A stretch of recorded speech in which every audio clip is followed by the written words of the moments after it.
I never expected a storm to be the thing that would make me realize just how quickly things can spiral out of control. I mean, storms were nothing new to me, right? I had grown up with them. The kind of weather where you could sit by the window, watch the lightning dance across the sky, and listen to the thunder roll in like a warning. It was peaceful, almost comforting. But this one felt different from the moment it started.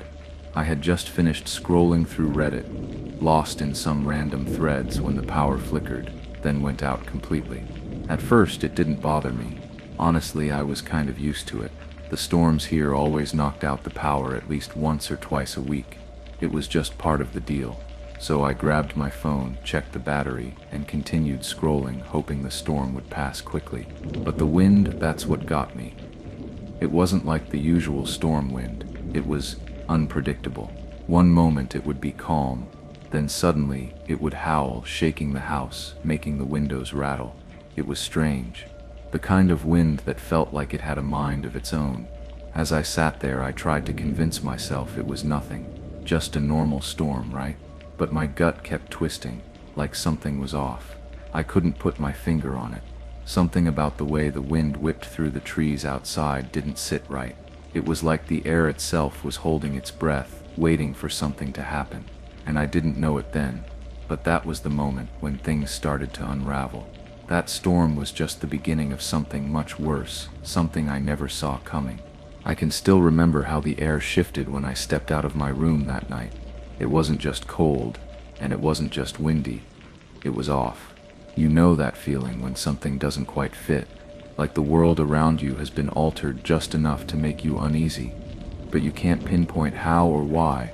That's exactly what hit me as soon as I stepped into the hallway. My phone's flashlight flickered in my hand as I trudged toward the kitchen. The only thing I was thinking about was a glass of water. Nothing more, nothing less. But then I saw it. The patio door, wide open. How? I froze, my mind racing. The wind was gusting outside, the kind of wind that makes the trees sway and howls through the cracks in the windows. I could hear it tearing against the house, but nobody had gone outside, not even my grandparents, who were sound asleep in their room. Had I really checked the door earlier? The question gnawed at me, but it was quickly overtaken by a sense of dread that I couldn't ignore. I stood there for a few moments, flashlight shaking in my grip, staring at that door like it had been a trap I'd walked right into. It was definitely locked earlier. I was sure of it, yet there it was, hanging open, like an invitation to something I wasn't ready to face. Without thinking, I stepped closer, slid the door shut, and locked it again, this time with more force. I tried to reassure myself. Maybe it was just the wind. Maybe my grandfather had opened it earlier and forgot to close it. But even as I walked back to my room, that nagging sensation didn't go away. It was like the door hadn't been the problem at all. It was the feeling that something wasn't right. I couldn't shake it. The silence felt heavier, the wind outside more insistent, as if it had a message it was trying to send me. And I could have sworn I heard something faint, almost like a whisper, just before I closed the door. But I couldn't be sure, could I?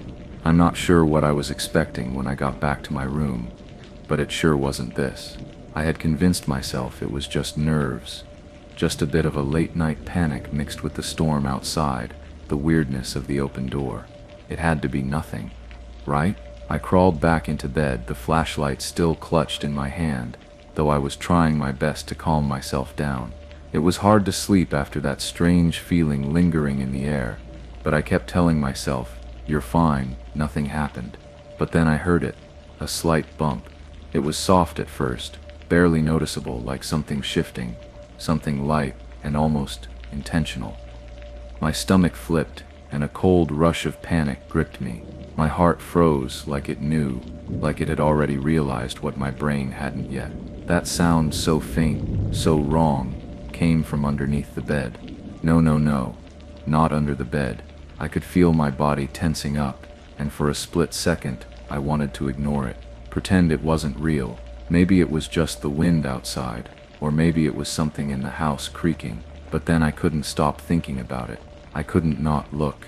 It was like my mind was forcing me to check, like it knew if I didn't, I'd never be able to forgive myself. I leaned over the side of my bed, the flashlight beam trembling in my grip. My eyes darted to the floor, trying to see anything that could explain the noise. But there, in the shadows, I saw it, a pale, gaunt figure, barely visible under the bed.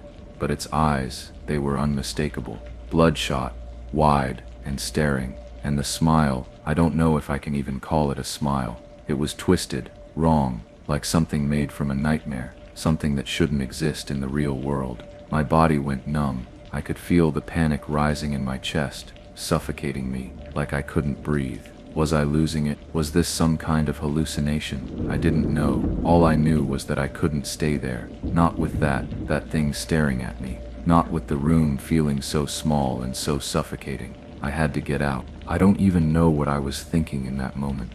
My mind wasn't in control anymore. My body just moved on its own. I jumped out of bed, my heart pounding in my chest like it was trying to claw its way out. My hands were shaking so badly I could barely grip the chair. I'd wedged in front of my door earlier, but I didn't stop to think about that. Didn't stop to ask myself why I had even put the chair there in the first place. I just shoved it aside and bolted. What was I running from? What had I seen? Was it even real? My mind was a mess, spinning in 1,000 different directions, each question more impossible than the last. Was I still dreaming? Was this all just a trick my brain had cooked up in the dark? I didn't have the answers, and that terrified me. But I couldn't stay in that room, couldn't stay alone with whatever that thing was beneath my bed. The uncertainty was eating me alive. My feet pounded down the hallway, my breath ragged, and my mind barely processing the steps ahead of me. It felt like the house itself was closing in, like every shadow in the hallway was alive. Every creak of the floorboards was a reminder that I wasn't alone. I reached my grandparents' door and pounded on it, like my life depended on it, the urgency making me slam my fist harder than I realized. My breath came in frantic gasps, and I felt like I might pass out from the tension. The door creaked open just a moment later, and there he was, my grandfather standing in the doorway, a gun in his hand. I froze. What was this? Why was he holding that? Why did he look so prepared? My mind couldn't make sense of it. Had he known something I didn't? Had he been expecting something like this? I couldn't find the words. I couldn't make sense of what was happening, what I had just seen. All I could do was stand there, staring at him, feeling the weight of 100 questions, each one slipping further out of my reach. We rushed to my room, my grandfather's hand still gripping mine, dragging me along with him. My mind was buzzing with 1,000 thoughts, but none of them made sense. We got to the door, and for a split second, everything stood still. It felt like the world outside was holding its breath too. Then, just as I reached the threshold, I saw it. A figure, white, almost glowing against the backdrop of the storm, slipping away from the window in a fluid motion. My heart stopped. The thing moved with a quiet urgency, like it didn't want to be seen, or maybe it knew it had been spotted. My grandfather's grip tightened on my arm, and before I could process what was happening, I heard the sharp crack of a gunshot, echoing through the hallway like a thunderclap. It was a warning, but it wasn't like any warning I'd ever expected. A warning shot. Why? What kind of situation was this? For a moment I stood frozen, unable to look away from the window, the place where that figure had just been. The white blur was already gone, swallowed by the night. I didn't know whether to feel relief or terror. What had I just seen? Was it an intruder, a person, or something else entirely? Something about the way it moved, the way it faded into the darkness so effortlessly, made it feel like more than just a random trespasser. I couldn't make sense of it. I wanted to believe it was just a trick of the light, that it had all been my imagination playing tricks on me. But deep down, something gnawed at me, something I couldn't shake off. The feeling that something was terribly wrong, that the world I had known, my safe little world, was no longer as it seemed. The sense of wrongness lingered in the air, thick and suffocating, long after the gunshot had faded into the night. The stillness that followed felt like a weight on my chest, pressing in from all sides. Everything in the house seemed to hold its breath, as if waiting for something else to happen. My grandfather and I didn't talk much. What was there to say? There were no answers, no clues. We never called the police. What would we even tell them? Someone broke in, or maybe they didn't. We're not sure. There was no proof, no fingerprints, no solid evidence that anyone had even been in the house except for us.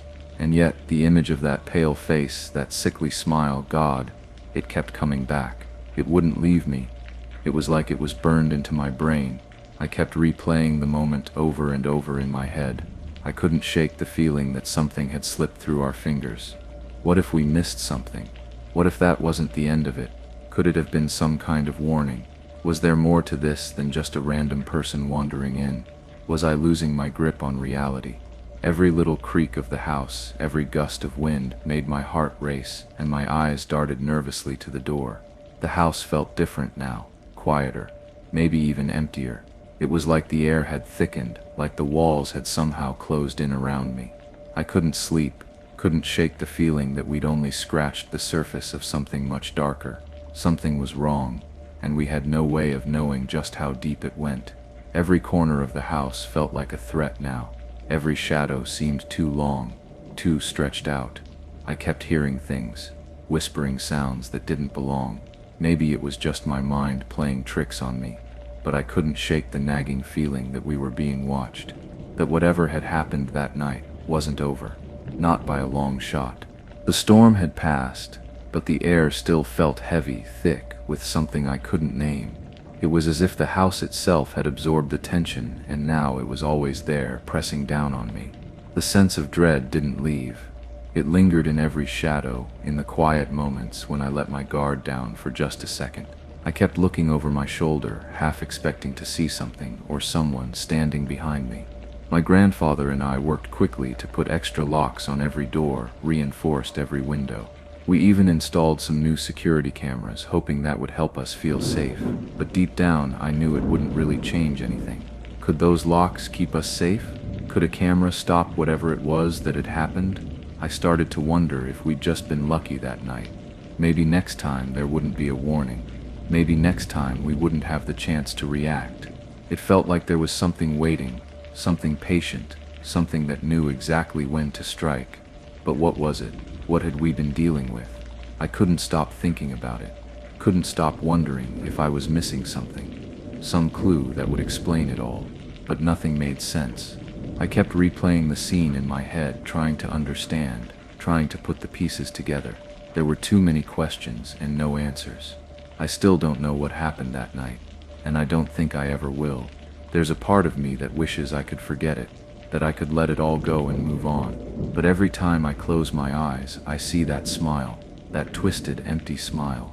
It feels like a warning, one I'll never fully understand, but one that will always haunt me. I was 13, and for the first time in my life, I was going to spend the night alone in the house. My parents had recently decided to give me that trust. It was a big deal, you know. They'd always been there, hovering, making sure I followed the rules. But tonight was different. Tonight I had the house to myself. I don't think I fully appreciated just how strange that would feel. The storm outside was a good companion for the situation. Rain pouring down, wind howling, lightning lighting up the sky every few seconds. I watched from the window as the flashes lit up the backyard, the kind of storm that made you feel small, like the world was trembling. A part of me was excited by it. Something about the intensity of the storm made the house feel more alive somehow, cozy even, in an unsettling way. But I couldn't shake the feeling that being alone during a thunderstorm wasn't as peaceful as it seemed. I threw myself into my comfort zone to distract myself, video games. I moved my Xbox downstairs to the den, to the big flat screen my dad used. That was the one rule. As long as I didn't leave the house or invite anyone over, I was free to do whatever I wanted. Blasting music, playing Black Ops Online, talking to Cody, life felt like it had expanded.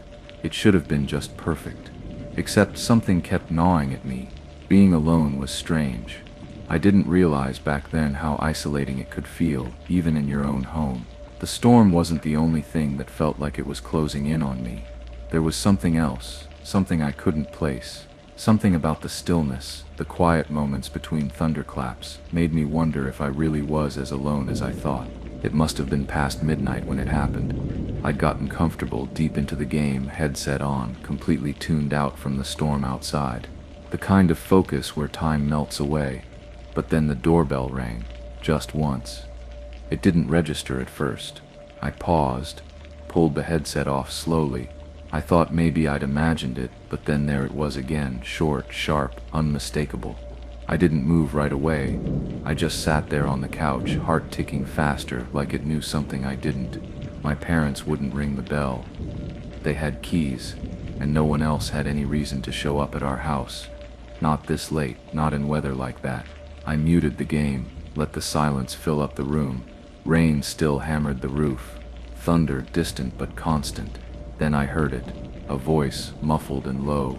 I couldn't make out the words, but it wasn't a voice I recognized. It wasn't friendly either.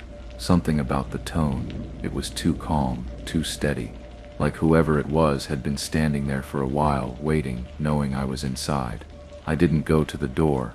I don't know why exactly. Fear, maybe, or instinct. I just stood halfway up the stairs and stared at the front entryway, watching the distorted shape behind the glass. They didn't knock. They didn't try the handle. They just stood there, talking to the door. Eventually, they left. Or at least, I thought they did. I went back downstairs, tried to lose myself in the game again, but something had shifted. My mind kept circling back to that voice, that moment. I felt like I'd just missed some invisible checkpoint in my life, like something had quietly begun, and whatever it wasn't going to stop. I kept trying to tell myself it was all in my head, that the weird doorbell moment was just some harmless mistake. But even as I sat back down, hands gripping the controller, something in me was still wound up tight. I wasn't really playing anymore. I was listening, waiting. The storm outside had turned violent by then. Thunder was rolling in faster, closer. Lightning strobed through the windows in bursts. Every creak in the house felt louder, like it didn't belong. Still, I stayed where I was, almost daring myself to believe nothing would happen. Then I heard it, not from the front of the house. This came from the back, the sliding door, the one that led into the kitchen. The sound was too specific to ignore. The soft screech of metal shifting, the kind a latch makes when it's opened slowly, like someone's trying not to be heard. I didn't even need to look. My body reacted before my mind caught up. Controller hit the floor, heartbeat thudding loud in my ears. I turned, just enough to catch the outline. A figure, tall, definitely not my dad, stepping through the doorway. It's strange how your body takes over in moments like that. No thought, just raw instinct. I ran, bolted for the office down the hall, barely registering my own footsteps. I slammed the door and shoved the lock. At least I think I did. Honestly, I can't be sure. That whole stretch of time feels smeared, like something half remembered from a nightmare. But I do remember the sound. The rattle of the doorknob, subtle but deliberate. Someone testing it. Someone on the other side. Not confused, not panicked, just there. And that's when it really hit me. This wasn't a coincidence. This wasn't over.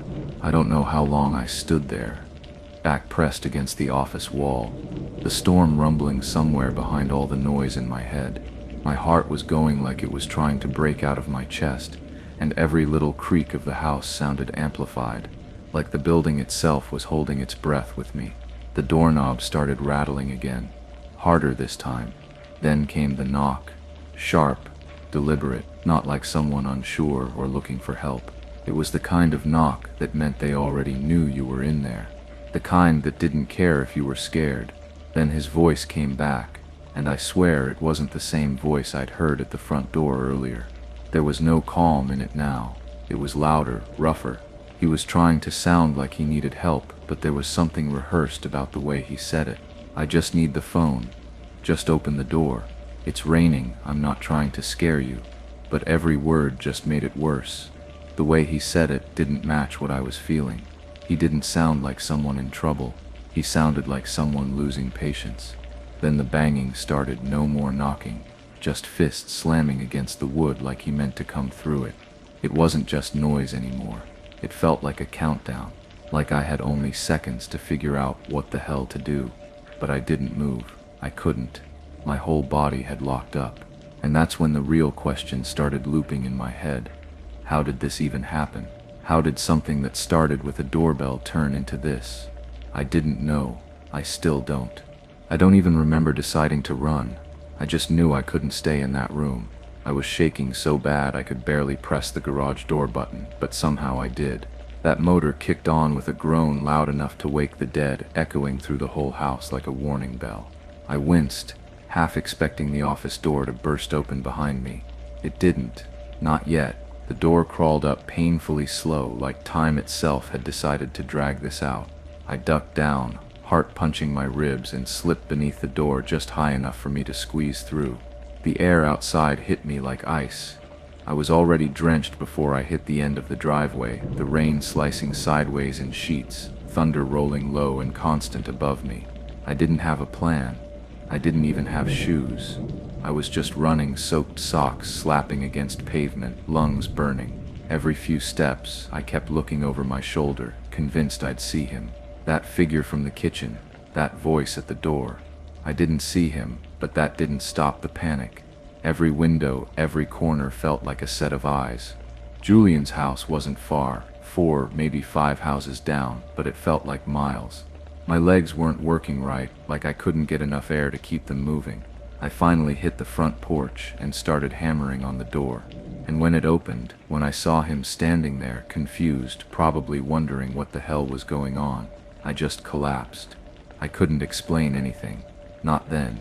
Maybe not even now. Because how do you explain something like that when it doesn't feel real? When you're not even sure it really happened the way you remember it? It felt like forever before the flashing lights cut through the storm. I kept thinking they'd never come, like maybe I'd imagined calling them in the first place. Even when the cruisers pulled up in front of Julian's house, I still wasn't sure any of this was real. I was shivering from the rain, soaked clothes clinging to me, and I could barely string together a sentence when they started asking questions. I told them what I could, but everything was jumbled. My mind was foggy.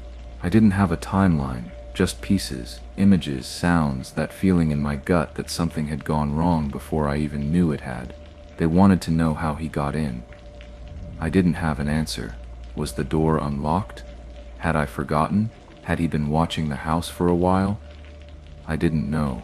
And that part, not knowing, that's what really stuck in my chest. They went into the house like it was nothing. Like this was routine for them.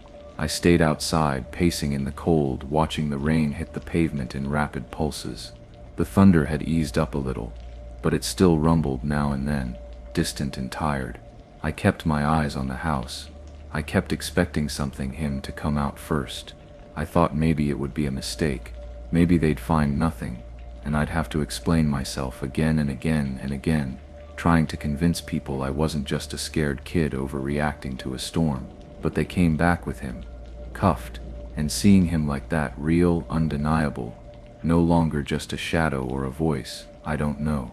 It didn't make me feel better. It didn't make me feel safer.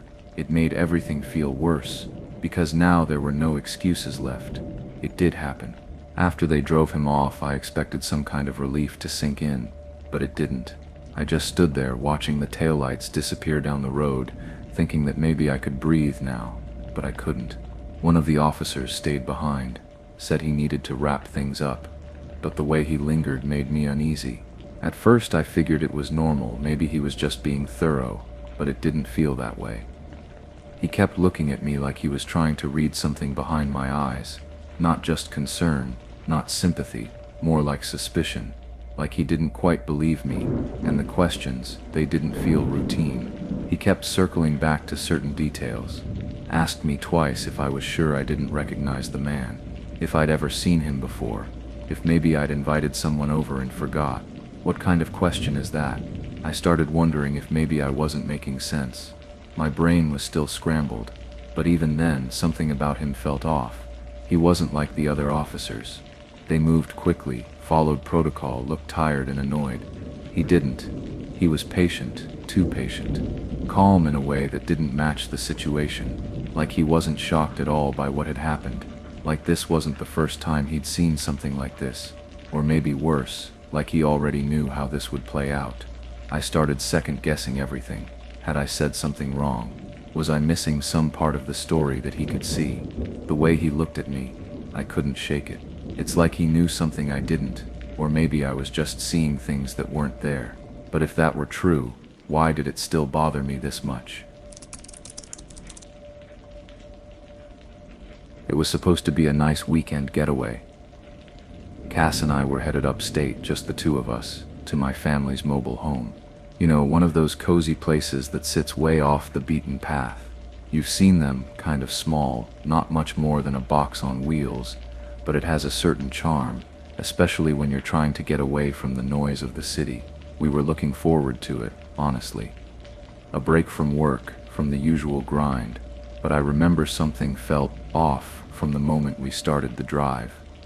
Maybe I was just overthinking it. I mean, who doesn't feel a little edgy when you're headed somewhere so remote, right? The air in the car seemed thick with the kind of tension I couldn't explain. Maybe it was just the silence, the kind that only settles between two people who are lost in their own thoughts. Cass kept talking about random stuff, but I couldn't focus on anything she said.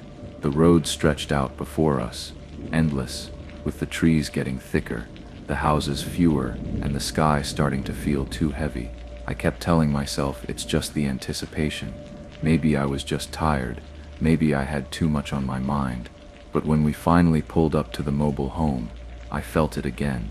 That odd feeling that kept nibbling at the back of my brain. The place was quiet, almost too quiet. The kind of quiet that makes you wonder if you're really alone or if something else is out there watching. We unpacked, set up inside, and everything looked fine. But there was this nagging sense, like something wasn't quite right. The house felt almost too empty, you know. The kind of emptiness that makes you start asking questions you didn't want to. Cass noticed it too. Or maybe she didn't, but she just went along with it. Either way, we were there now. And whatever it wasn't going away.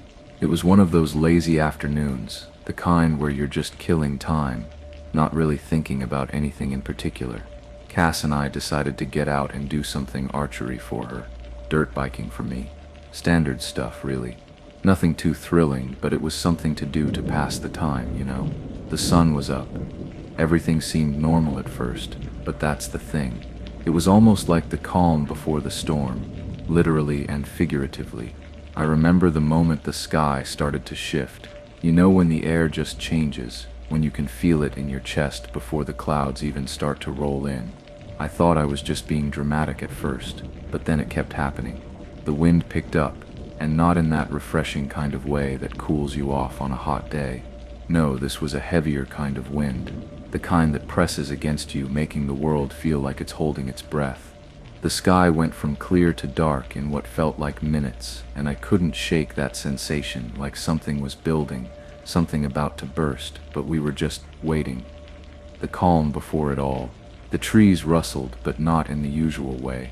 There was this unnerving stillness that crept in around us, and I swear I heard things that weren't there. Cass didn't seem to notice. At least, she didn't mention it. She kept chatting, kept laughing. Maybe I was the one overthinking things. Still, I couldn't shake the feeling, like the storm wasn't just coming for the sky, it was coming for us. And somehow I was sure it wasn't going to pass as easily as the usual summer storms. Maybe it was the weight of the clouds or the strange quiet, but the unease I'd been feeling all morning was starting to settle in deeper. But maybe I was imagining it. I had to be, right?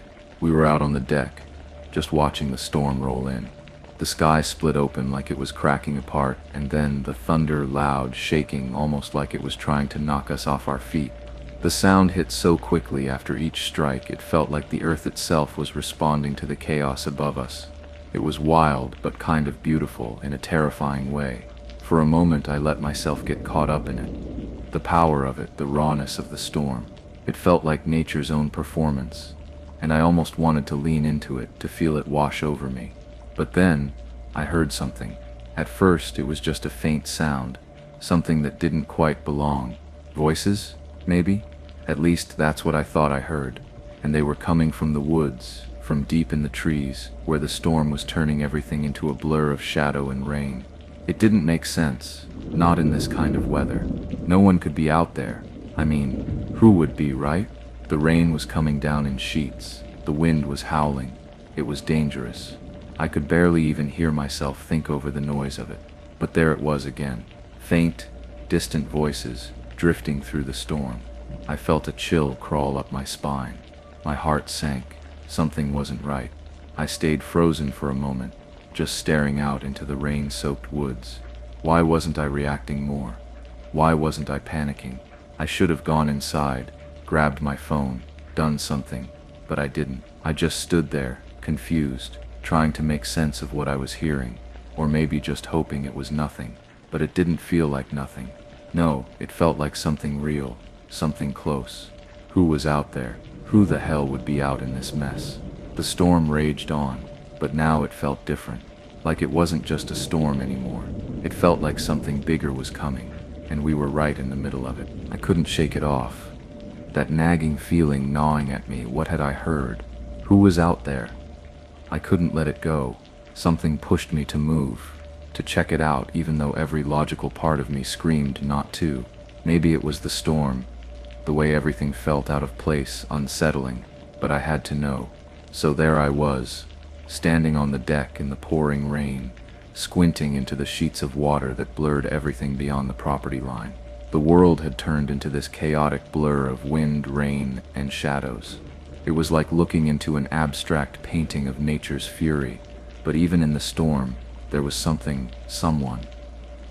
At first, I couldn't make anything out.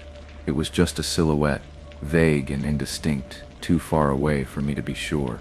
But then, a flash of lightning sliced through the darkness, illuminating the whole scene for a split second. And that's when I saw it. A person, standing there, staring back at me. The flash of light was gone almost as quickly as it came, and for a moment, everything was pitch black again. The storm's roar drowning out all my thoughts. But I couldn't shake the image. The outline of a person was still burned into my mind. What did I do? What should I have done? I should have felt fear, right? Panic should have set in, but it didn't. Instead, I felt frozen. I couldn't move. I couldn't look away. It was like my body had just locked up. I couldn't understand what I was seeing. Who was this person? Were they lost? Was something wrong? Were they just a stranger? Or was there something else happening that I wasn't seeing? I should have shouted. I should have said something, anything. But I didn't. I couldn't. It was like the storm had a hold on me, keeping me there in that moment, unable to do anything but stare back into the dark. I tried to shake it off. I really did. But something about it, about what I'd seen out there in the storm, was lodged in the pit of my stomach, and no matter how hard I tried to act like everything was fine, I couldn't escape it. Cass, of course, knew something was off. She always did. One look at my face, and I could tell she could feel it too. She didn't ask, she didn't need to. I just played it off, told her it was nothing, that I was probably just overthinking things. But that gnawing feeling, the dread, it wouldn't go away. I tried to distract us, get back to the normal stuff, like cooking dinner, having a conversation, anything to calm my mind. But my thoughts were miles away, running in circles, haunted by the image of that figure in the rain. And then, that's when I heard it. Footsteps, soft at first, almost indistinguishable from the sound of the rain. But no, this was different. The rain wasn't making those noises. These were footsteps, slow, deliberate, like someone walking just outside the door, taking their time. I froze. My heart began to hammer in my chest. I tried to tell myself it was nothing, maybe just the wind or some animal. But I knew, deep down, that wasn't it. This wasn't an animal, this wasn't the wind. I was sitting in the living room, staring at the door, trying to keep my breath steady, but all I could hear was the rhythmic sound of those footsteps. With each step, I felt a little more trapped. What was it? Who was it? Was someone out there? Was it a prank? Maybe it was some kids messing around. But no, the pacing of those footsteps, they didn't feel right. This wasn't playful. Should I call the police? Would they even believe me? But then, I thought about it more. The phone seemed so far away. Everything seemed so far away.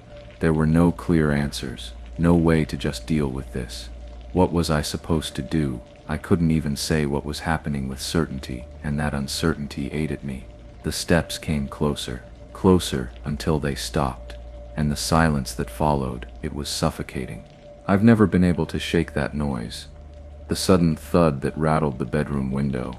It wasn't a passing sound or the rain slapping against the glass. No, this was different. It was sharp, violent, deliberate. I froze, my body going rigid, heart pounding in my chest. There was no way I could have imagined that sound. It was too real, too immediate, and just as my mind was starting to spin, trying to make sense of what had just happened, it came again, another bang. This time, from the side of the house. Then another, different windows, different sides. Each hit a little harder, each more forceful. The house, our small, isolated little house, suddenly felt too fragile, too exposed, too vulnerable. I could feel the walls closing in, the weight of the situation pressing down on me. I was supposed to be the one who could protect us, the one who kept us safe. But in that moment, I felt anything but capable. Cass was already wide-eyed, standing there, staring at the window. Her hand was trembling, clutching her phone, but I could tell she was too scared to even think about calling anyone. Neither of us knew what to do.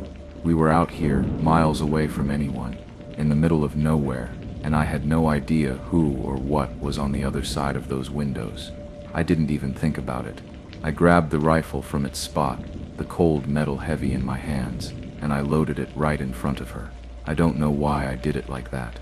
Maybe it was to show her that I was still trying to hold it together, to show myself that I wasn't just paralyzed by fear. But the truth hit me like a ton of bricks. This wasn't just some misunderstanding. This wasn't some random prank or innocent mistake. Something was wrong. Something was very wrong. And I didn't know if I could handle it, if I could keep us safe. But what else could I do? The fear gripped me, but I couldn't back down now. The question wasn't whether I could protect us. It was whether there was anyone left out there who could help us. I remember the storm howling outside, as if the world was in chaos, every gust of wind a scream. I thought it had drowned everything else. The footsteps, the sounds, the tension. I thought it had silenced whatever was out there that I could finally breathe. But when I opened the door and stepped out onto the porch, that feeling of certainty shattered. There he was, just standing there. The man in the bright clothes. At first I thought I might be seeing things, or that maybe the storm had messed with my head, but no, he was there, standing still as if the whole night hadn't happened, as if the knocks on the windows, the footsteps on the deck, and the growing fear hadn't shaken him in the least. Didn't he realize? Didn't he know what had just transpired? I don't know what I expected, but it sure as hell wasn't this. My heart slammed in my chest, every muscle in my body screaming at me to act, to do something, anything. But all I could do was stand there for a moment, the air heavy with the storm and a strange, suffocating tension. Then, like something inside me snapped, I raised the rifle. Without thinking, I pulled the trigger. The sound of the shot was so much louder than I expected, echoing across the still night, bouncing off the trees, the mobile home, and my own thoughts. He didn't just flinch. He shouted, "Oh shit," before turning and running into the woods. It happened so fast. For a second, I stood there, watching him disappear into the rain and the darkness, feeling this odd release, like the tension had been cut. Maybe I had scared him off. Maybe that was it. But the nagging thought wouldn't leave me. What if there was more to it? What if this wasn't over? What if he wasn't alone? What if this was just the beginning of something much darker?